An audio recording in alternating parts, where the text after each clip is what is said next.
You know, after all these years, you'd think I'd have seen it all. You'd think the human capacity for self-deception, for weaving intricate webs of denial, would eventually become predictable. But every now and then someone walks onto my stage and reminds me that the deepest secrets are the ones we don't even admit to ourselves. They're buried so far down, they're not just in a locked box. The person has forgotten they even have the key. That's where I met Maria. Her family wrote to the show, and the letter was a laundry list of classic dysfunction. They painted her as a pathological liar, a manipulator, a drama queen who was systematically torpedoing her own life and causing chaos for everyone around her. She was 32 years old, had lost another job, ended another promising relationship, and was back living in her parents' basement. On paper, it was an open and shut case of a grown woman refusing to grow up, a textbook example of someone who needed a serious reality check. The labels they slapped on her were heavy, narcissistic, histrionic, impossible. They came to me to fix her, which is usually code for validate our opinion of her so we can wash our hands of the problem. When I met her backstage, she didn't present as the monster they described. You learn to read people pretty quick in my line of work. You look past the words and watch the eyes, the hands, the way they hold their own body. Maria was a ghost. She was physically present, but her energy, her essence was turned down to a whisper. She was coiled tight, a bundle of nervous energy wrapped in a veneer of tired defiance. She agreed with some of their accusations in a flat, rehearsed way. Yes, I lie sometimes. Yes, I create drama. It sounded like a confession she'd been forced to memorize. It didn't have the ring of truth because there was no emotional ownership behind it. It was a script she was reading to get through the scene. I knew sitting there across from her in the pre-interview that the story wasn't about a 32-year-old woman who couldn't keep a job. That was just the symptom. The disease was something else entirely, something hidden. The family, her mother, father, and older sister Elena, were a united front. They had their narrative locked down. Elena, the golden child, was the spokesperson. She was a successful lawyer, married 2 kids, the whole 9 yards. She spoke about Maria with a kind of weary, pained patience that barely concealed a deep-seated resentment. The parents just nodded along their faces, etched with disappointment. They saw Maria as a failed project, a constant source of embarrassment. My job isn't to take sides. My job is to find the truth, and the truth is rarely what's presented on the surface. It's almost never about the fight they think they're having. The family saw a liar. I saw a woman who had learned from a very young age that the truth wasn't a currency that held any value in her world. They saw a drama queen. I saw someone so desperate to have her internal pain validated that she had to create external chaos just to get a reaction. Any reaction. People don't self-sabotage for no reason. It's not a hobby. It's a strategy.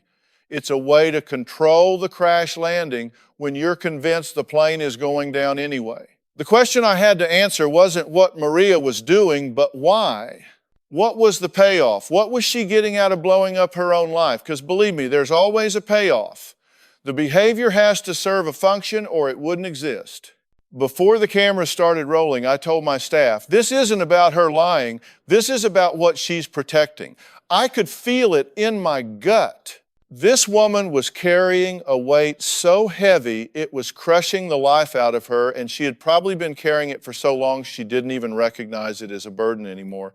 She just thought it was part of her. The family saw the smoke and were screaming about the fire, but they were pointing at the wrong building entirely. I knew that if we were going to get anywhere, we had to ignore their version of the story, their carefully constructed narrative of Maria the problem child, and start digging for a foundation that no one had ever spoken about. The secret wasn't the lies she was telling, it was the truth she was hiding. And I had a strong suspicion that she was hiding it from herself most of all. This wasn't going to be a simple get your life together segment. This was going to be an excavation. Once we were on stage, the dynamic I'd seen backstage crystallized under the lights.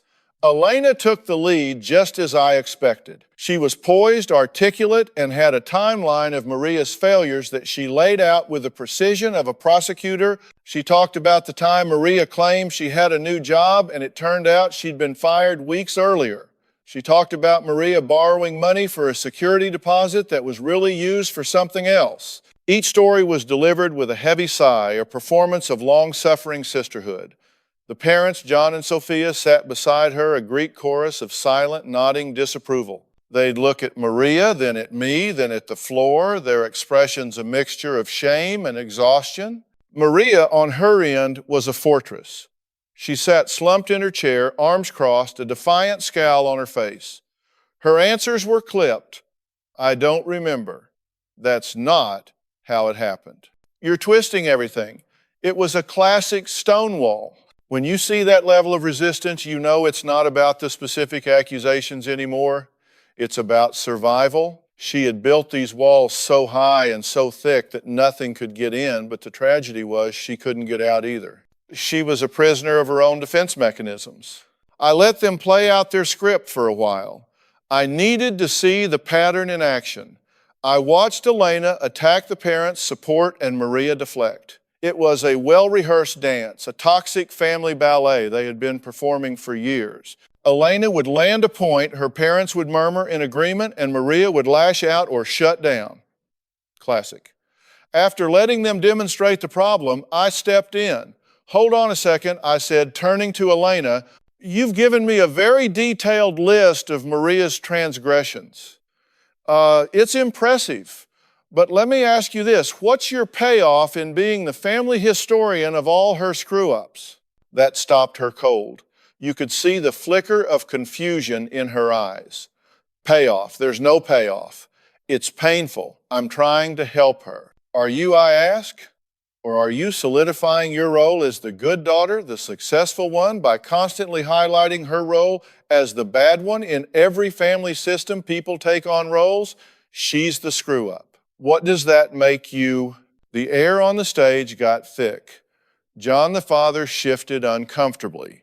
This wasn't part of their plan. They came here to have me co-sign their condemnation of Maria, not to have the lens turned on the entire family unit. I turned to the parents, and you two, I said, my voice calm but firm, you've outsourced your parenting of a 32-year-old woman to your other daughter. You sit there and let Elena fight this battle while you just nod along. Why is it just easier that way? You don't have to get your hands dirty. Sophia, the mother, finally spoke. Her voice was thin, reedy. We've tried everything. We don't know what else to do. She lies to us. Okay, let's talk about the lying. I said, turning my full attention to Maria. Maria, look at me. Lying is a learned behavior. Nobody is born a liar. You learn to lie for one of two reasons, either to get something you want or to avoid something you fear. Which one is it for you? She just stared at me, her jaw tight. I don't know what you're talking about. Oh, I think you do, I countered. Growing up, what happened in your house when there was trouble? What happened when someone told a truth that was inconvenient or uncomfortable? I looked from Maria to her parents and back again. Was truth-telling rewarded in your home, or was it punished? Was it safer to tell a convenient lie than an inconvenient truth? Silence. That kind of silence on my stage is louder than a scream. It's the sound of a nerve being hit. I saw a flash of something in Maria's eyes, not anger, but fear. Real, unadulterated fear. It was the first genuine emotion I'd seen from her all day. The carefully constructed walls were starting to crack. Elena started to jump in to redirect, but I held up a hand. Let her answer. The backstory started to emerge in fragments. Elena was the easy child. She was smart, obedient, and athletic. She did everything right. Maria was different. She was more emotional, more sensitive, and struggled in school. The parents, by their own admission, didn't know how to handle her. John was a man of few words, a fix-it guy who was frustrated by a child whose problems couldn't be solved with a wrench or a hammer. Sophia was overwhelmed and poured her energy into the child who gave her positive reinforcement, Elena. Maria wasn't a bad kid, she was an inconvenient one. Her needs were messy, and they clashed with the family's unspoken rule, keep things neat, quiet, and under control. This was the fertile ground where her behaviors grew. When she struggled, she got lectures. When she was emotional, she was told to toughen up. When she tried to express her feelings, she was accused of being dramatic. So she learned that her authentic self was unacceptable. The only way to navigate this environment was to create a different self, a version that could survive. If the truth of her feelings was rejected, then lying became a tool. If her quiet pain was ignored, then creating loud drama was the only way to be seen. Her pathological behavior wasn't a sign of a character flaw. It was a desperate, albeit dysfunctional, adaptation to an environment that couldn't or wouldn't meet her emotional needs. The family saw a 32-year-old problem. I saw a 7-year-old girl who was still trying to get her parents to notice she was drowning. And the escalation, the lost jobs, the failed relationships, it was all just a louder cry for help that the family kept misinterpreting as an attack. I let that silence hang in the air for a moment. It was doing more work than any words could. You could see the wheels turning in John and Sophia's heads. For probably the first time, they weren't just thinking about Maria's latest screw-up. They were being forced to look at the soil in which all of this grew. Let's talk about the escalation. I said bringing it back to the present day. Things didn't just go from a difficult childhood to you all sitting on my stage. What happened that was the final straw? What was the event that made you write that letter? Elena jumped right back in, clearly more comfortable on the familiar ground of Maria's failures. It was the incident at my son's baptism. She shot a venomous look at her sister. It was supposed to be a beautiful day for my family, for us. And Maria had to make it all about her. The story tumbled out, layered with Elena's righteous indignation. Maria had shown up late, looking disheveled. She'd been quiet and sullen during the church service, but at the reception back at Elena's house, she'd had a complete meltdown. She accused Elena of living a fake life and her parents of never seeing her. It culminated in her throwing a glass of water, not at anyone, but against a wall, and storming out, leaving a stunned party in her wake. To the family, it was the ultimate act of selfish, attention-seeking sabotage. It was proof positive that Maria was, as they wrote in the letter, determined to ruin everything. Okay, I said, holding up a hand to stop the flow. I hear your side, Elena. It was embarrassing, it was disruptive, and it hurt your feelings.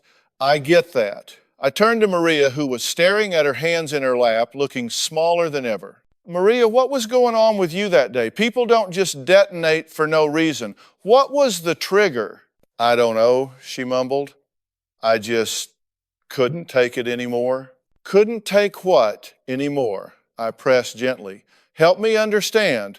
What did you see at that party that made you feel like you had to explode? Her eyes welled up with tears, the first real sign of pain, not anger.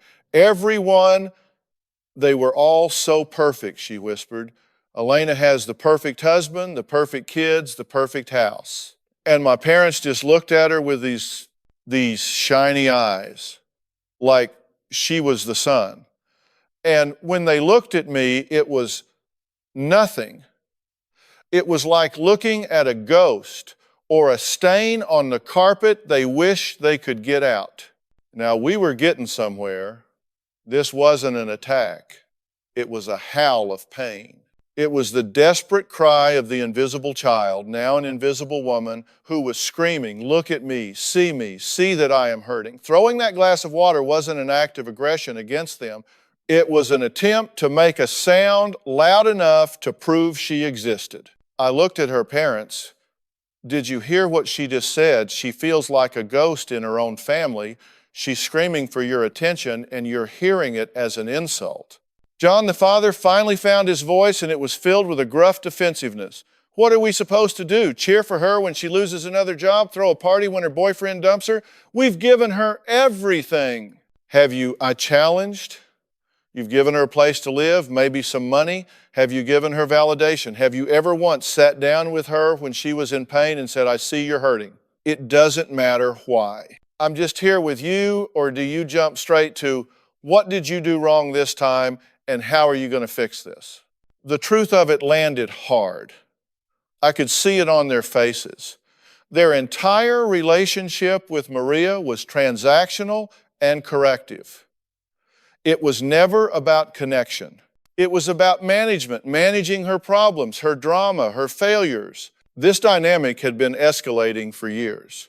Every time Maria tried to launch her life, she'd hit a wall, and I suspected that wall was an invisible one erected years ago. The failures weren't the problem, they were the consequence of her trying to function while carrying an unbearable, invisible weight. There was a piece of the puzzle still missing, a big one. This level of dysfunction, this deep-seated feeling of worthlessness in Maria, it often stems from more than just feeling like the less favored child. There's usually a critical incident, a trauma, something that fractures a child's sense of self and safety. I decided to change tactics. I stopped asking about her failures and started asking about her childhood in a different way. Maria, I said, leaning forward, I want you to go back. I want you to think about when you were, say, between the ages of 10 and 14. A lot happens in those years. Was there a time back then when you felt particularly alone, a time when you felt like you had a secret you couldn't tell anyone? The shift in her was immediate and electric. The defiance and the sadness evaporated, replaced by a stark, cold terror. Her breathing hitched. She physically recoiled in her chair, pulling into herself as if to ward off a blow.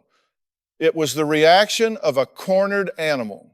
Across the stage, I saw a flicker of something on her mother's face, too. A flash of, what was it, fear recognition. It was there and gone in a second. Elena and her father just looked confused out of the loop. They didn't see it, but I did.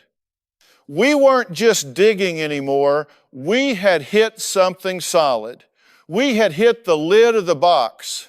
And I knew with absolute certainty that the real story, the one that explained everything, was locked inside. I held her gaze. It was critical now not to look away, not to let her retreat back behind those walls. Maria, look at me, I said, my voice steady and low.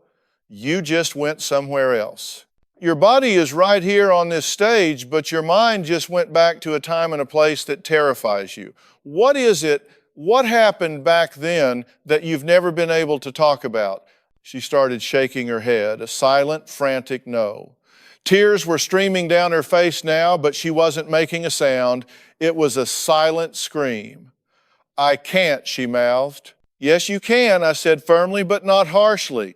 You are. Your body is telling the story right now. Your mind is just afraid to give it the words. This secret, whatever it is, has been running your life. It's the ghost in the machine. It's the reason you feel worthless. It's the reason you blow things up. You're creating chaos out here. I gestured to the space between her and her family because you can't face the chaos in here. I tapped my temple. You have to give it a voice or it will never, ever let you go. Elena, completely missing the gravity of the moment, scoffed. Oh, here we go. More drama. What's the big secret, Maria? Did you break a nail in middle school? Elena, be quiet, I said, not taking my eyes off Maria. The venom in Elena's voice was a defense mechanism too. She was terrified of the unknown, terrified of a truth that might shatter the family narrative where she was the hero and Maria was the villain. I turned my attention back to Maria. Who was it, Maria? Who hurt you? I asked the question, but I was watching her mother, Sophia. Sophia had gone pale, her hand covering her mouth. She knew.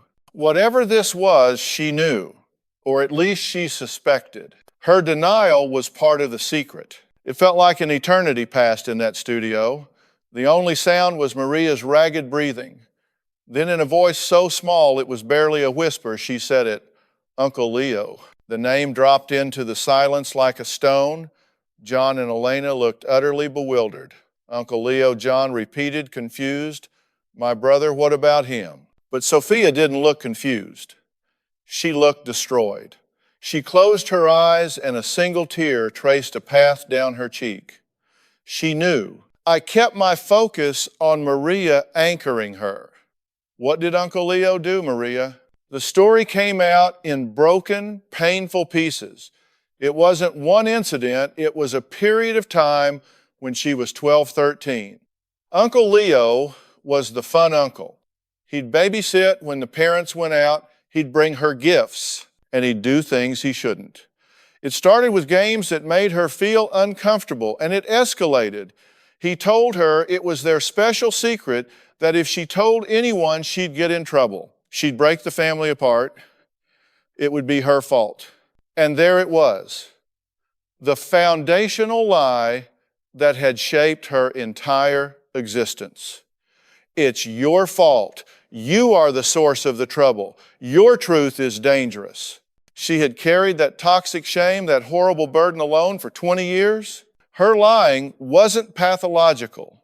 It was a survival skill hardwired into her at 12 years old. She had learned that the most important truth about her life was one that must never be spoken. So she became an expert at not speaking the truth about anything. Her self-sabotage wasn't a desire to fail. It was a subconscious belief that she didn't deserve to succeed. She felt dirty, broken, and unworthy, and so she created a life that reflected that internal reality. The drama she created was a pale echo of the real unspoken trauma locked inside her. The confrontation that was needed wasn't between me and Maria. It was between Maria and her past and between Maria and her family's denial. I turned to Sophia. Sophia, I said, my voice cutting through the stunned silence. Did you know about this? Her eyes snapped open, filled with a tormented mix of guilt and fear. I didn't know, she stammered. I. Don't you dare sit on this stage and lie to me or to your daughter, I said, my voice rising with an intensity that commanded attention. You saw something, you suspected something. A mother's intuition is a powerful thing. There were signs, and you chose to look away because it was too horrible to confront.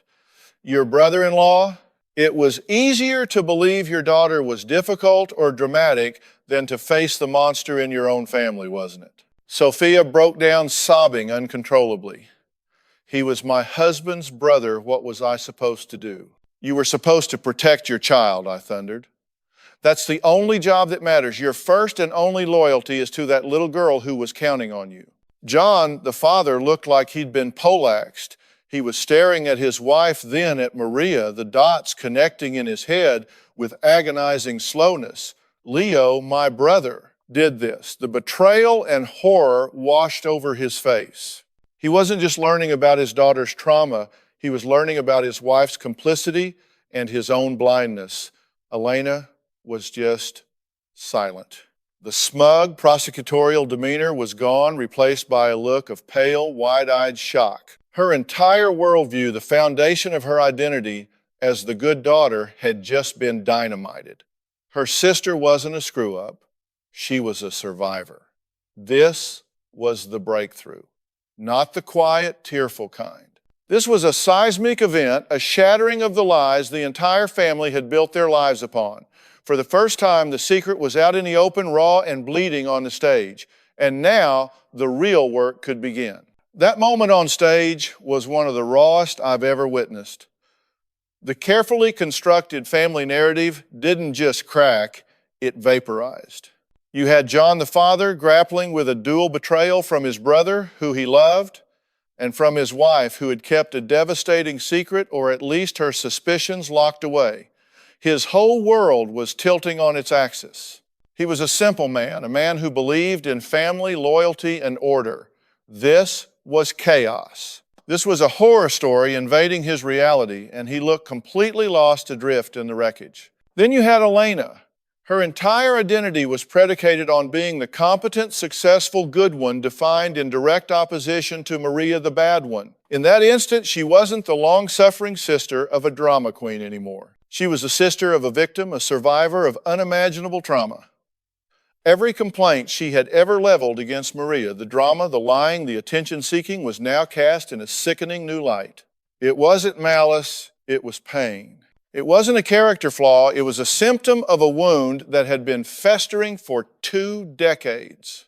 The resentment she had harbored for years was suddenly revealed to be horribly misplaced, and the guilt was written all over her face. She had been punching down at someone who was already on the ground, and she didn't even know it.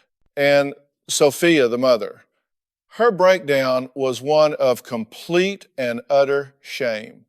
Her worst fear had come true. Her complicity, her willful ignorance was exposed. She hadn't actively participated in the abuse, but her inaction, her choice to look away from the warning signs because the truth was too inconvenient, too terrifying, had created a vacuum where the abuse could flourish. She had failed in her most fundamental role as a mother to be a protector. She had sacrificed her daughter's safety on the altar of family peace and denial. The weight of that realization was crushing her. But the most important person on that stage was Maria. For the first time, she wasn't the one being accused. She wasn't the problem to be solved. She was the one who held the terrible, powerful truth. Saying the words out loud, naming her abuser and her trauma was like lancing a wound that had been poisoning her from the inside out. The fear was still there, but something else was emerging alongside it, a flicker of validation. For 20 years, her body had been screaming a story her mind wouldn't let her tell. Now, the two were finally in sync. The secret was out, and it hadn't destroyed the world as she had been conditioned to believe it would. It had simply revealed the truth. I gave them a moment to absorb the blast wave. There was nothing I could say that would be more powerful than the silence filled with their dawning horror and regret. My job shifted from confrontation to guidance. This family was a pile of rubble, and they couldn't be left that way. John, I said, turning to him first because he seemed the most stable, the most capable of action in that moment. I know this is a shock, it's a nightmare, but right now your daughter needs a father. For 20 years, she has believed that her truth was too dangerous to tell, that it would break this family. She needs to see that she was wrong. She needs to see that her truth doesn't break her father, it activates him. He looked at Maria, really looked at her, perhaps for the first time since she was a little girl. The disappointment that had clouded his expression for years was gone, replaced by a profound, gut-wrenching sorrow. He was mourning the little girl he had failed to protect and the woman whose pain he had misunderstood for so long. He couldn't find the words, so he just shook his head slowly, tears welling in his own eyes. I turned to Elena. Elena, your sister isn't your adversary. She never was. All those years you spent being frustrated with her, she was fighting a war you knew nothing about. Your role has to change right now from prosecutor to ally. Elena just nodded, wiping her eyes, unable to speak. The look she gave Maria was one of dawning, horrified empathy. The sisterly rivalry was exposed for the tragic, hollow thing it had always been. Finally, I looked at Sophia. She was still crumpled, sobbing. Sophia, I said, my voice softer now, your road is the hardest. You have to find a way to forgive yourself, but that forgiveness cannot be earned until you have done everything in your power to earn it from your daughter. And that starts with radical, brutal honesty. No more excuses. No more what was I supposed to do. You have to own your failure to protect her without reservation. The rest of the show was about mapping out the first steps. This wasn't something that could be fixed in an hour on television. This was the work of years. I told them in no uncertain terms that Uncle Leo could never be a part of their lives again. John, to his credit, didn't even flinch. His face hardened. The protector instinct, dormant for so long, had finally kicked in. He will never be near my daughter again, he said, his voice thick with a cold fury. He will never be in my house again. I'll handle that. It was the first time Maria had seen her father rise to her defense, and the impact was visible. For Maria, the primary need was intensive trauma-informed therapy. She had to learn how to live without the secret that had defined her. She had to dismantle the dysfunctional coping mechanisms, the lying, the drama, and replace them with healthy ones. She had to learn that she was not dirty, not broken, and not at fault. That's a long, hard journey. For the family, it was about family systems therapy. They had to learn how to communicate without their old toxic roles. Elena had to find an identity that wasn't the good sister. The parents had to learn how to parent an adult survivor, not a problem child. They had to grieve together for the family they thought they were and start building a new one based on the painful, difficult truth. The show ended not with a neat little bow, but with the raw, uncertain beginning of a long healing process. Maria wasn't fixed, the family wasn't healed, but the poison was out. The secret that had held them all captive was finally exposed to the light, and as I always say, you can't change what you don't acknowledge. They had spent 2 decades acknowledging the wrong problem.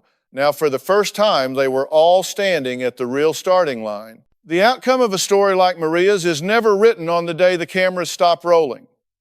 The show is just the catalyst. It's the cracking of the dam.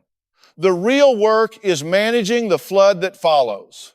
We, of course, provide extensive aftercare, connecting them with top-tier therapists in their hometown. It's a non-negotiable part of the process. I can open the door, but they're the ones who have to walk through it day after day. I checked in on their progress over the following months, as I always do. The initial reports were exactly what you'd expect, chaotic. John did confront his brother Leo. It wasn't a televised drama. It was a quiet, brutal severing. From what I was told, John went to his house, told him he knew what he'd done, and stated in no uncertain terms that if Leo ever came near his family again, he would go to the police and see him in prison for the rest of his life. There was no negotiation. It was an amputation. It was a father finally, belatedly protecting his child.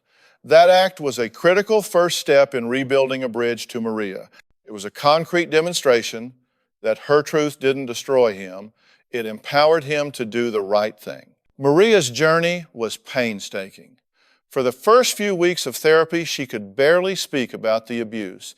It was like her vocal cords had 20 years of atrophy. Telling the secret on national television was one thing, a burst of adrenaline-fueled survival, but unpacking it, looking at all its ugly, intricate parts in a quiet room with a therapist was another thing entirely. She had to deconstruct a lifetime of shame. She had to learn that her feelings of worthlessness were not inherent to her character, but were a direct result of a poison that had been fed to her as a child. She had to grieve for the childhood she lost and for the young woman she could have been if she hadn't been carrying that crippling weight. The family dynamics were equally fraught.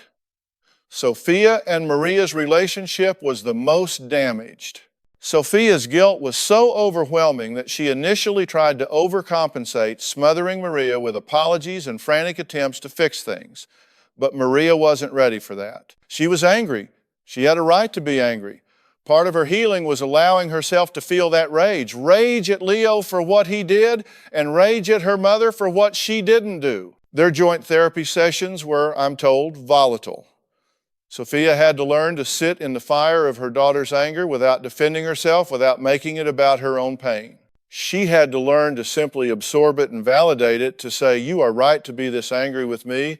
I failed you and I am so sorry. It took a long, long time for her to be able to do that without adding a but to the end of the sentence. Elena struggled in a different way. Her whole world had been turned upside down. She reached out to Maria wanting to be the supportive sister, but she didn't know how. Her old methods of communication, giving advice, pointing out flaws, were now obviously toxic. She had to learn to just listen, to sit with her sister in her pain without trying to solve it. It was a humbling experience for her. She had to confront the uncomfortable truth that while Maria was surviving a secret trauma, she had been enjoying the privileges of being the perfect child in a system that was fundamentally broken. There was a lot of guilt there, and it took her a while to realize that the best thing she could do for Maria was not to try and fix her past, but to simply be a better sister in the present. About a year after the show, I got a letter. It was from Maria. It wasn't a long letter, but it was one of the most powerful I've ever received. She told me she was still in therapy and that it was the hardest work she'd ever done. She had moved out of her parents' basement and was sharing a small apartment with a friend. She had a steady, if unspectacular job at a local library. She said it was quiet and she liked the quiet. For the first time in her life, she wasn't running from chaos or creating it. The most poignant part of the letter was what she wrote about her family. She said things were still not perfect. There were days when the anger and sadness felt overwhelming, but something fundamental had changed. They were no longer operating on a foundation of lies. Their conversations were awkward and sometimes painful, but they were real. She wrote, "My father looks me in the eye now. He really sees me. My mother and I are learning to talk slowly. Sometimes we just cry together. Elena calls just to see how I am, not to ask me what I've screwed up this week. We aren't a happy family from a TV show, but for the first time, we are a real one." That right there is the goal. It's not about creating a picture-perfect ending. Life isn't a movie. It's about trading a dysfunctional, painful fantasy for a difficult, authentic reality. Maria didn't magically get over her trauma. Her family didn't instantly heal, but they stopped the bleeding. They named the poison. They began the slow, arduous process of building something new from the rubble of the old. She ended the letter by saying, "I don't know who I'm going to be yet, but for the first time, I feel like I get to be the one to decide. The secret isn't running the show anymore." And you know what? That's everything. It's not about a happy ending. It's about a real beginning. And for Maria, who had been a prisoner of her own past for 20 years, that beginning was a victory more profound than any I could have hoped for.